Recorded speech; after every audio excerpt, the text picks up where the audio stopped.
때를 따라 돕는 은혜, 오늘 말씀의 제목입니다만 원래는 새우잠, 고래 꿈이란 제목을 지었었습니다.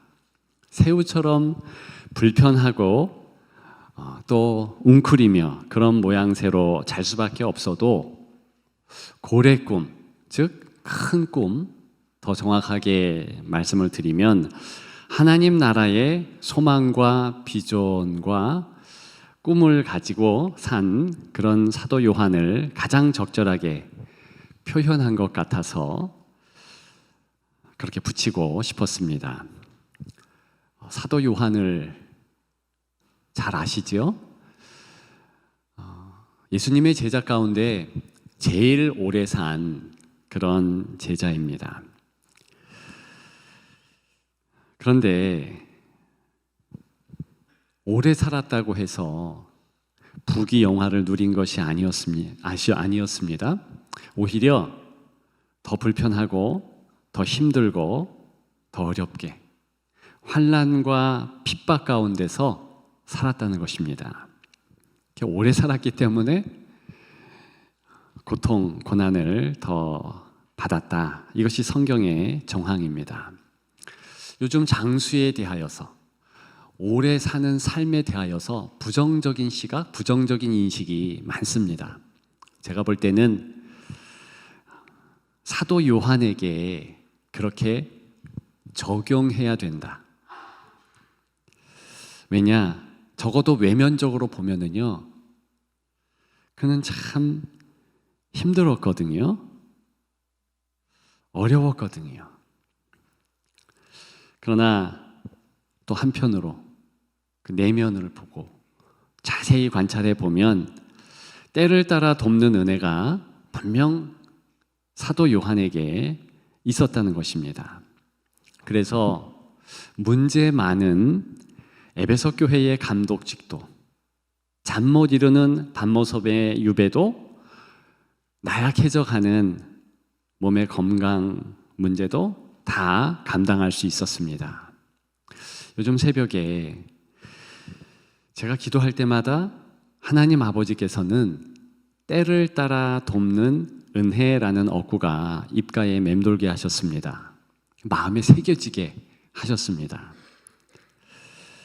도대체 제 삶에서 은혜 아닌 하루가 어디 있으며 돕는 그런 역사가 없는 고난과 아픔은 또 어디에 있는가 깨닫게 하셨고요. 감사가 넘치게 하셨습니다. 성도들에게도 때를 따라 돕는 은혜 반드시 있었으면 좋겠습니다. 그렇게 기도했습니다. 혹 요즘 새우잠을 자십니까? 예전에는 방이 좁고 식구가 많아서 그런 환경 때문에 새우잠을 잘 때가 많았습니다.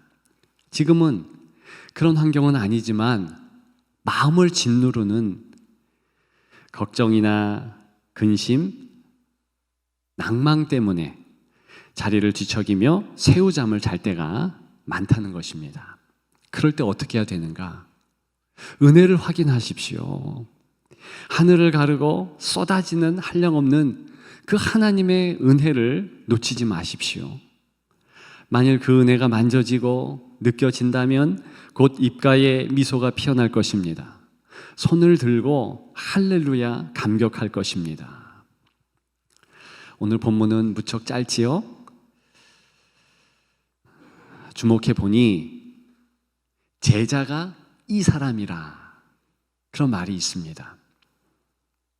제가 볼 때는 이 어구가요, 감탄 중에 감탄입니다. 바로 이 사람이다. 근데 어떤 사람인가? 은혜 받은 사람이다. 때를 따라 돕는 은혜가 이 요한에게 있었다. 감탄하며 소개하고 있는 것입니다. 사도 요한에게는 어떤 은혜가 있었을까요? 그리고 우리에게는 어떤 은혜를 또한 확인하며 구해야 할까요? 때를 따라 돕는 은혜. 그 첫째는요, 함께 할 말씀입니다. 다시 한번 짧은 오늘 본문을 주목하십시다. 이 일을 기록한 제자가 그랬습니다. 그러니까 증언하고 기록했다. 다시 얘기해서 예수님에 대한 네 복음서, 마태, 마가, 누가, 요한, 이 복음서 가운데서 중요한 한 가지 복음서, 요한복음을 이 사도 요한이 썼다는 것이죠. 저와 여러분들은 하나님의 말씀이 정말 운동력이 있고 그 말씀을 통하여서 하나님이 역사하신다. 그것을 확실히 동의하고 믿고 있습니다. 그런데 우리가 아니라 저자 요한의 입장에서 한번 생각해 보십시다. 과거의 기록이에요. 어떻게 보면 저와 여러분들이 쓰는 일기와 비슷한 형식일 수도 있겠습니다. 그래서 자칫 잘못하면 과거의 추억의 기록물로 본인은 생각할 수 있지 않을까요? 저도 지금도 일기를 쓰고 있습니다만 한 10년 전, 20년 전에도 일기를 썼었습니다. 그러니까 군대 때에도 일기를 썼어요. 그때 일기를 보면 참 감개가 무량합니다. 감정, 생각, 만났던 이들의 얼굴 다 떠올라요. 그런데 시간이 있어야 보는 것이고요. 또 때로는 귀찮기까지 합니다. 그거 과거의 거 들춰보나. 좀 더 나이가 들면 볼 수 있지. 그런 생각을 요즘에는 더 많이 합니다. 왜? 바쁘니까.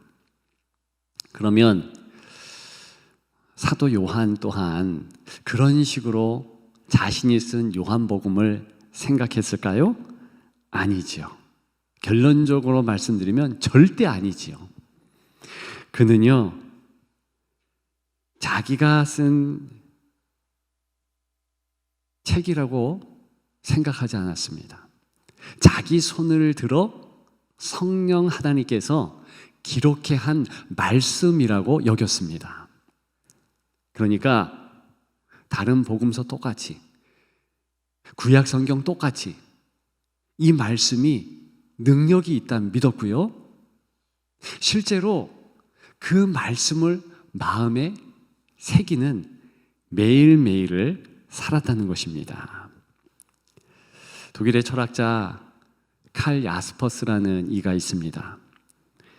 이분이요, 우리가 성경 이해하는 데에 좀 도움이 되는 그런 말을 했습니다.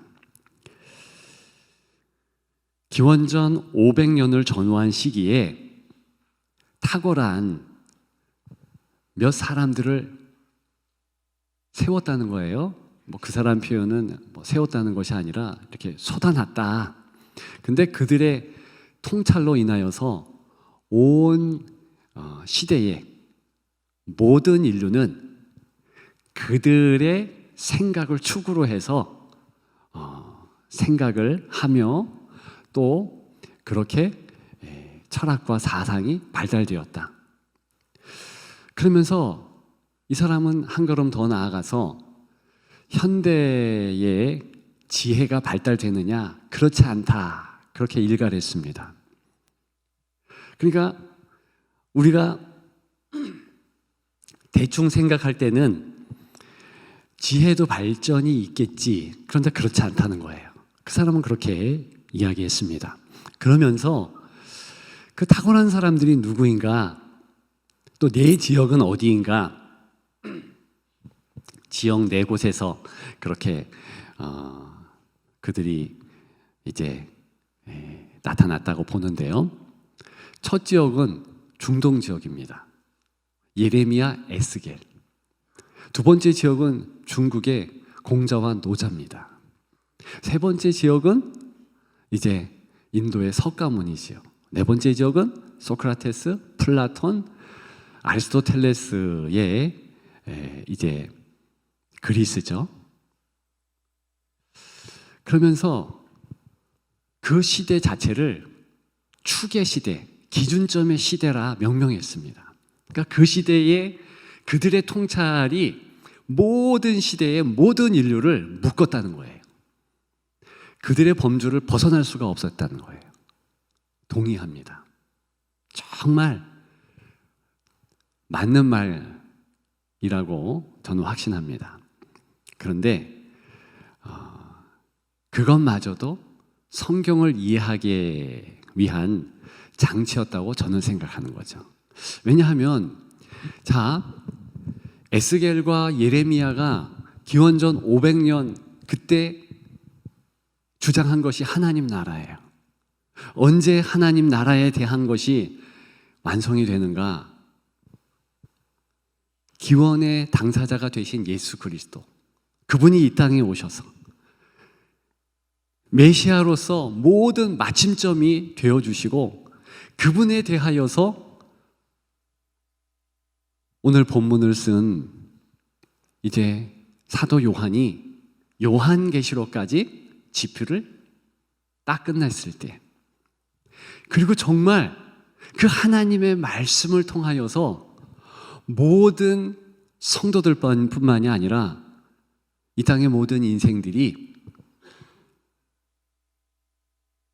그 말씀을 근거해서 중심축으로 해서 똑같은 모습으로 살아간다는 것입니다. 여러분 어떠셔요? 저와 여러분들의 삶이 100년 전, 2000년 전 사람들의 삶의 모습과 똑같다는 것 아십니까? 너무나 닮았어요. 그 일이 가능한 것은 하나님께서 역사적으로 성경을 우리에게 주시면서, 봐라, 내가 이 책을 근간으로 해서 성도들의 삶을 인도하고 성도들을 붙잡고 승리케 한다. 이 말씀을 기준점 삼으면 이길 수 있다. 이렇게 주님께서 저와 여러분들에게 이미 이길 수 있는 지침서, 승리의 안내서를 주셨다는 것입니다. 삶의 나침판을 주신 거예요. 가리키는 방향으로 나아가면 2000년 전에 이겼던 그 모습과 똑같이, 100년 전, 200년 전에 이겼던 성도의 모습과 똑같이 우리도 승리할 수 있다는 것입니다. 여러분들의 삶은 말씀을 기준점 삼는 삶입니까? 내일이 두렵고 신년에 무슨 일이 생길까 궁금하십니까? 성경을 보십시오. 요즘 저는 새벽마다 매일 나누었던 역대기가 내년에 우리 삶의 단초라고 봅니다. 반드시 똑같을 거예요.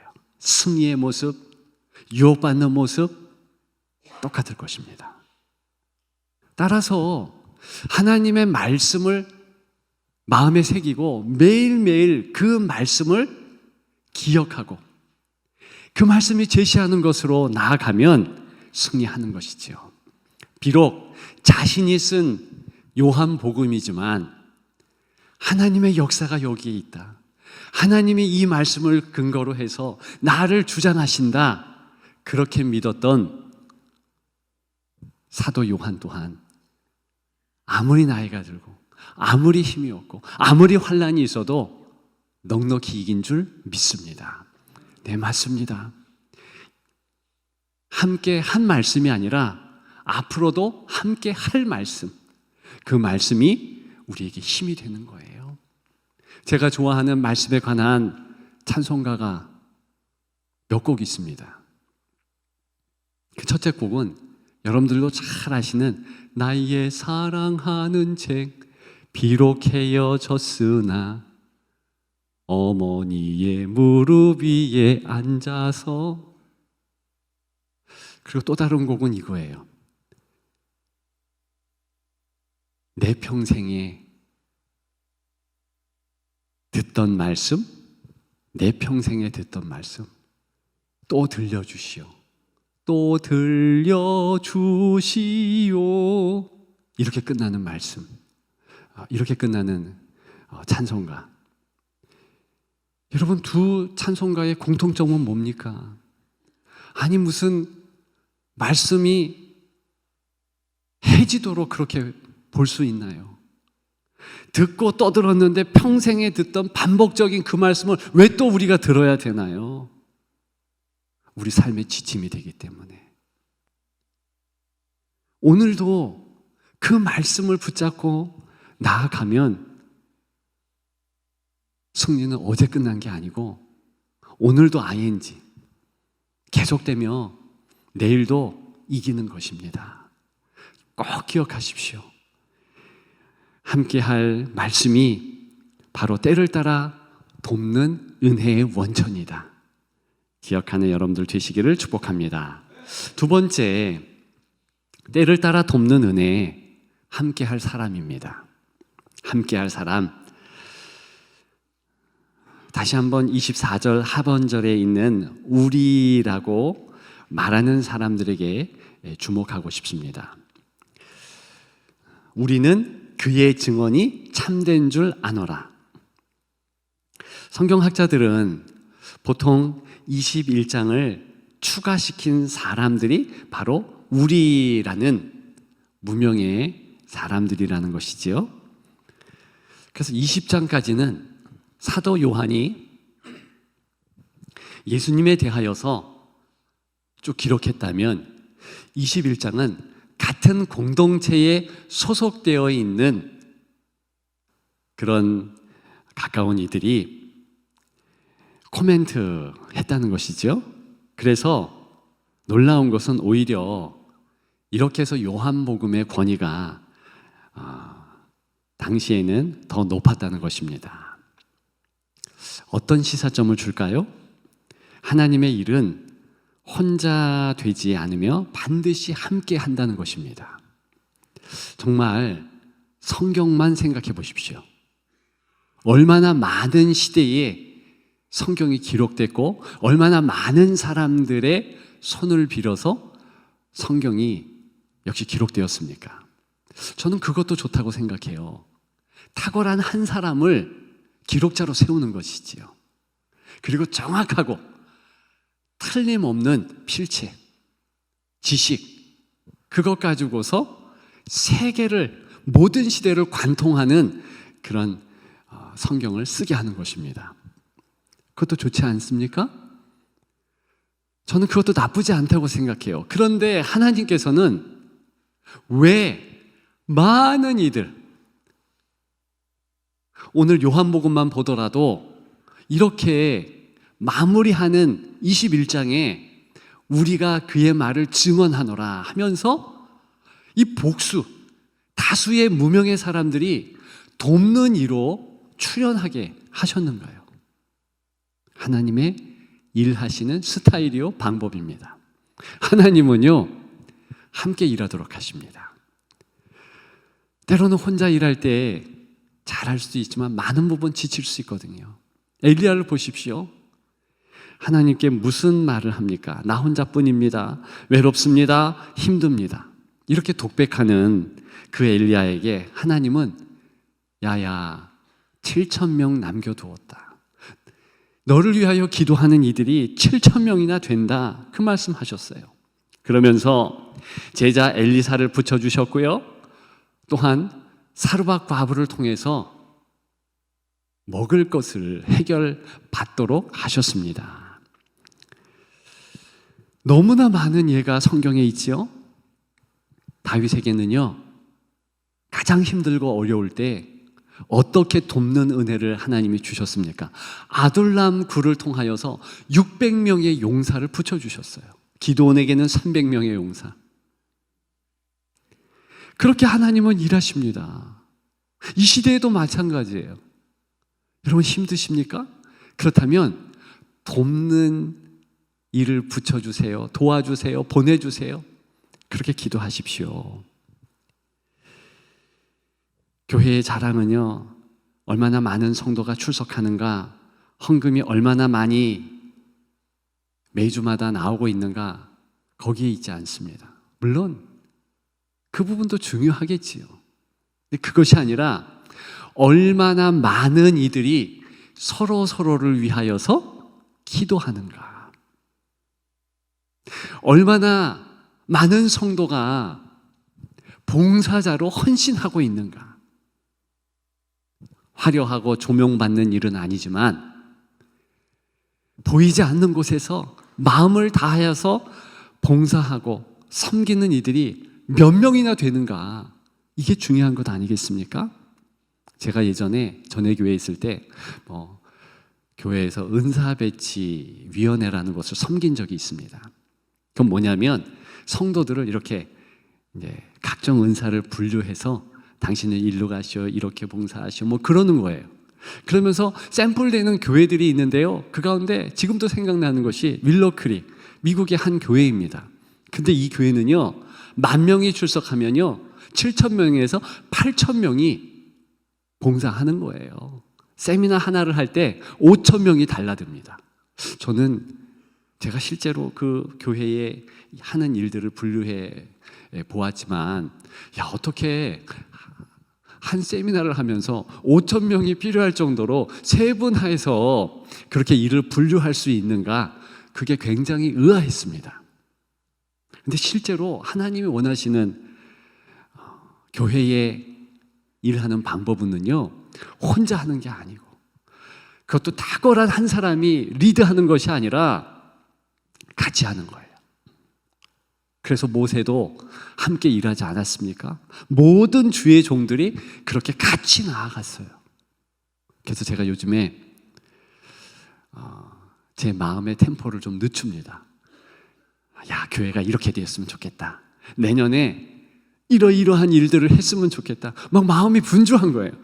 그래서 2023년도 열심히 제가 뛰어가고 달려가고 하다가 뒤돌아보니까 아무도 없어.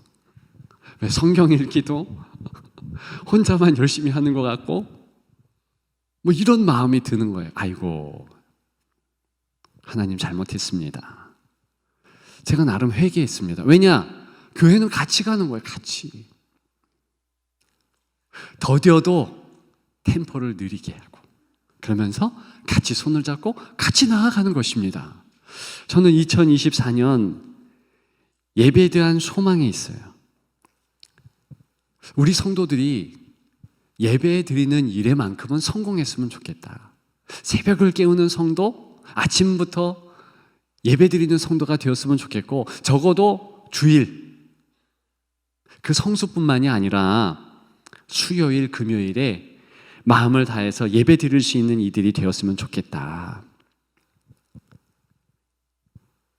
여러분, 요즘 기독교 인구가 준다, 심지어는 신학교에 신학생이 없다, 그런 암울한 소식들이 들립니다. 저도 한편으로는 암울해졌어요. 그런데요, 성경을 가만히 보니까, 또 하나님의 일하심의 모습들을 다시 한번 보니까, 하나님은요 계속 역사하시고요, 지금 이 시대에 우리나라가 약간 주춤하는 모습을 보이면 다른 곳에, 다른 아시아 국가들, 저 중남미, 저 아프리카 엄청 기도자를 세우시고, 그리고 하나님의 부흥이 있게 합니다. 그들이 우리를 위해서 기도하고, 우리가 또 그들을 보면서 힘을 내고, 우리 또한 서로 보면서 또다시 힘을 내면서 다시 살아나는 것입니다. 하나님의 일하심은 이렇게 사람을 보내주시고 사람과 함께 하면서 힘을 낼 수 있도록 역사해 주십니다.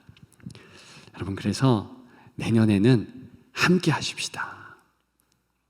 같이 기도하고 같이 예배하고 같이 찬양하십시다.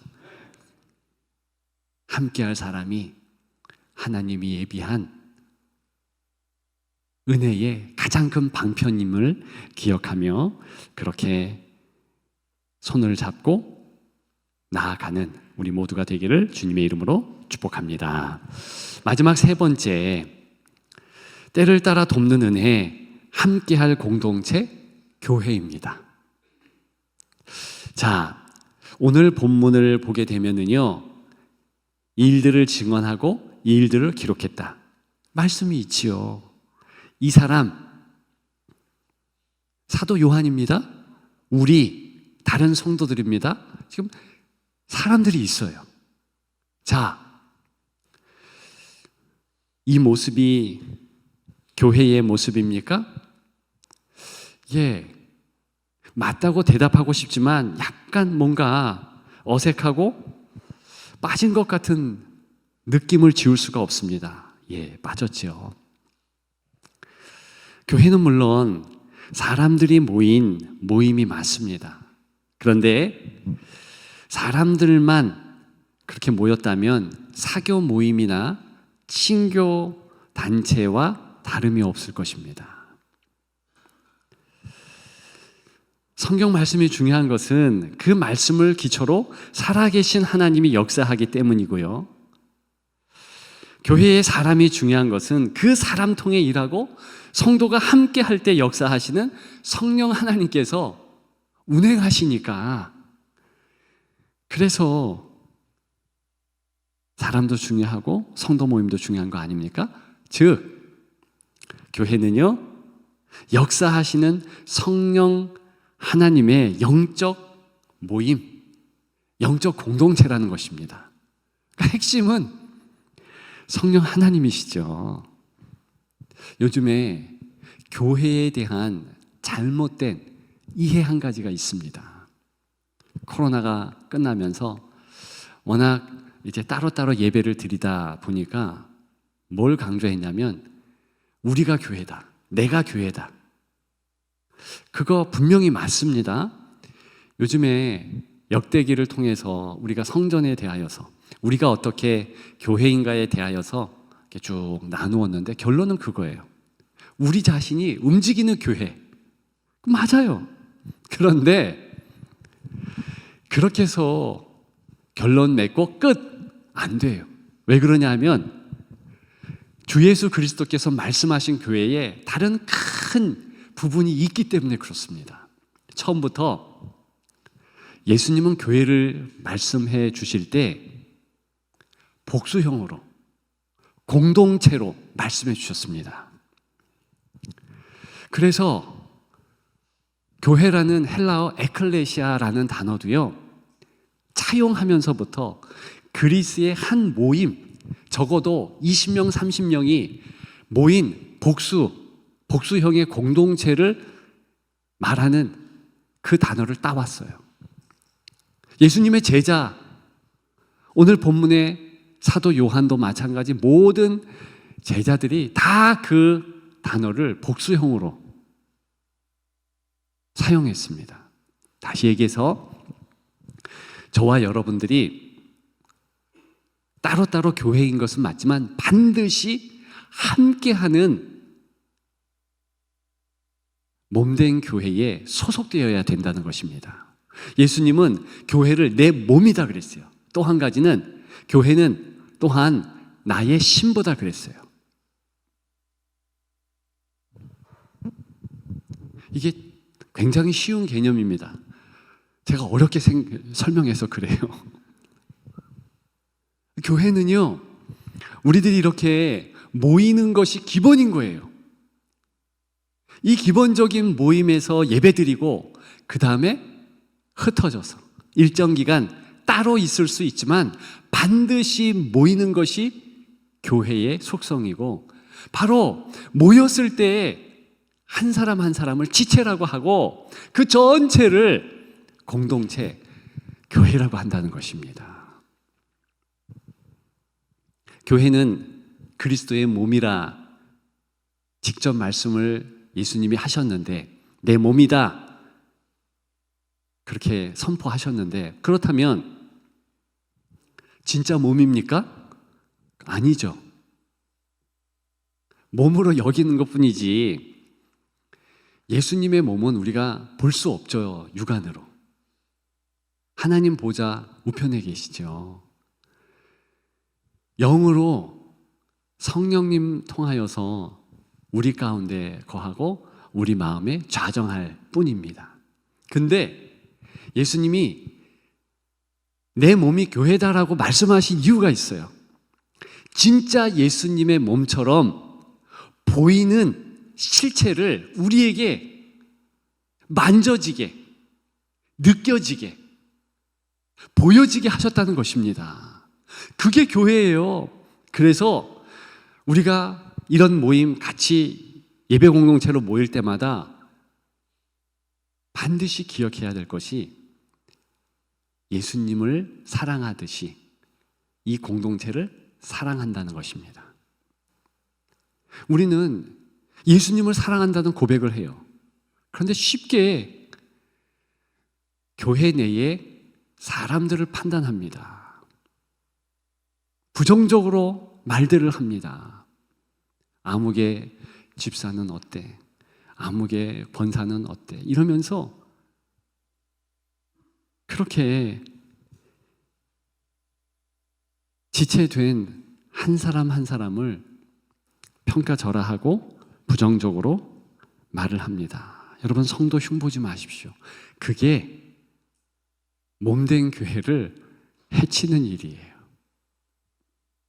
죄송합니다만 우리 마음 가운데 이상하게 교회에 대한 거부감이 있어요. 예수님은 사랑한다고 고백하는데 교회는 이상하게 부담이 있는 거예요. 왜요? 함께 교회 다니면서 어떤 지체에게, 어떤 형제 자매에게 상처를 받았겠죠. 어떤 교역자에게 큰 아픔을 받았을 수도 있겠지요. 그럼에도 불구하고 지금 어떤 지교회에 출석하고 계시고 여기 계신 분들은 다 중부명성교회를 다니고 있지요. 그러면 우리 교회에서 이제 마음을 내려놓는 것입니다. 그러면서 좋게 여겨주는 거예요. 누구라 할지라도 야, 교회는 좋다 이렇게 생각해야지, 교회는 안 좋은 사람들이 많다 이러면은요 계속 나에게도 그게 상처가 되고 몸된 교회를 부정적으로 계속 생각하게 되는 것이지요. 교회에 다니다 보면 문제가 보여집니다. 특히 어떤 봉사를 하고 여러 사람들과 같이 일을 하다 보면 단점들이 그렇게 잘 보여요. 어떻게 해야 됩니까? 그 문제 그리고 단점 그거 가지고 기도해야죠. 기도하라고 문제가 보여지는 것인데 그 문제 때문에 교회가 부정적으로 혹은 형제 자매 부정적으로 비춰지면 안 된다는 것입니다. 왜요? 그 형제 자매 또 교회 자체가 예수님의 몸이기 때문에 그래요. 왜 예수님께서 내 몸이다, 내 신보다 말했겠습니까? 존중하라는 거예요. 사랑하라는 거예요. 내가 너희를 사랑한 것 같이 사랑하라. 이것이 교회의 계명이에요. 새 계명을 너희에게 주노니 너희는 서로 사랑하라. 내가 너희를 사랑한 것 같이. 주님이 우리를 어떻게 사랑했는데요? 도저히 사랑할 수 없는 이들을 사랑한 거예요. 오늘 본문에 우리가 주목하고 있는 저자 사도 요한만 할지라도 이 사람이 원래 우리의 아들, 성깔이 얼마나 괴팍하고 한 성질을 하는지요. 그를 예수님이 품고 계속 품어서 사랑의 사도로 병케했습니다. 그것 어떻게 가능한 줄 아십니까? 예수님이 죽어서 그렇게 하신 거예요. 저와 여러분들이 그 정도로 사랑해내야 하는 곳이 교회라는 것입니다. 여러분, 내년에는 우리가 교회를 더 칭찬하고 교회를 더 사랑하고 나는 절대 부정적인 것 말로 하지 않으리라 그랬으면 좋겠습니다. 왜 그러냐 하면 자녀 세대들에게, 다음 세대들에게 큰 해악을 끼치니까 그래요. 어떤 목사님이 그런 표현을 하더라고요. 우리 자녀들은 24시간 도청장치요, CCTV다. 집에 부모가 뭔 얘기를 하든 다 듣고 있는데 흘리듯이 마르는 부정적인 교회에 대한 이야기들. 우리 목사님은 설교를 너무 못해. 뭐 이런 거. 아니, 요번에 새롭게 온 윤현보 전도사님은 왜 이렇게 말을 떠듬어? 뭐 이런 거. 그리고 더 중요한 것은요, 교사 선교사들 뭐 이렇게 뭐 인격이 덜 됐어, 뭐 이런 이야기들. 그리고 동료 성도들의 여러 가지 이야기들, 그것을요 그대로 아이들은 보고 듣고 축적시키는 거예요. 죄송하지만 자녀 세대가 왜 없는가? 어른 성도 책임도 있어요. 얼마나 교회에 대해서 부정적으로 계속 이야기했으면 아이들이요 예수 그리스도도 인격적으로 못 만났는데 교회 가면 거기 안 좋은 사람만, 질이 떨어지는 사람만 모이는 곳이다, 이런 인식이 있으니까 교회를 다 떠난다. 일면 맞는 말 아니겠습니까? 그래서 우리가 좋은 교회를 만드는 거예요.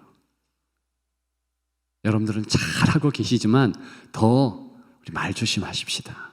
그리고 교회에 대해서 더 긍정적으로 몸된 교회, 예수 그리스도를 사랑하며 그렇게 고백하듯이 교회 또한 품고 또 품고 사랑해 주는 여러분들 되시기를 주님의 이름으로 축복합니다.